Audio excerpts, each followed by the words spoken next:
Venezuelan President Nicolas Maduro has just landed in New York, a prisoner now in the United States. It was a bold and controversial strike in the middle of the Venezuelan night that took him. U.S. forces shooting their way into that country's capital of Caracas and coming away with President Maduro and his wife, arresting both on charges of narco-terrorism that date back to their 2020 indictment. Reaction from around the world swift and divided amid questions about the legality of the move and what comes next. Good evening, everyone. I'm Ken McLeod. President Trump says the U.S. will run Venezuela, at least temporarily, and he says that nation's vast oil reserves will foot the bill to get Venezuela back on its feet.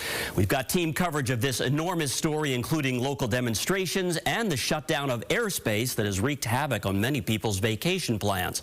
But let's begin with CBS's Natalie Brand in Florida, where President Trump announced the strike this morning at his Mar-a-Lago resort.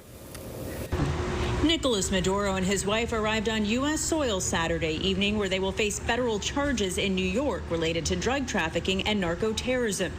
President Trump shared this picture after Maduro was captured by an elite military team overnight in what the administration is calling Operation Absolute Resolve. Overwhelming American military power, air, land, and sea, was used to launch a spectacular assault. The president detailed the military action from Mar-a-Lago Saturday afternoon, hours after the overnight strike on Venezuela.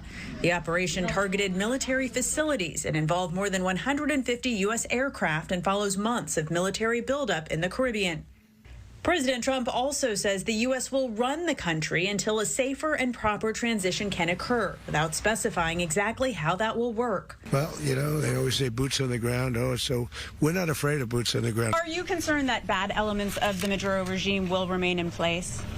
Well, we know who they are. We're on them. And they're acting much differently now than they would have acted 2 days ago. The Trump administration is defending its decision not to notify Congress ahead of the strike, but Democratic lawmakers are blasting the move and questioning what comes next. Yes, Maduro is illegitimate. A lot of leaders are illegitimate in the world, thinking you can simply reach in like we're playing some game of Risk and remove them and then wash your hands of it and everything's fine.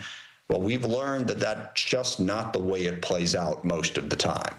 Venezuela's vice president insists Maduro remains the leader, calling the U.S. action a violation. Natalie Brandt, CBS News, West Palm Beach.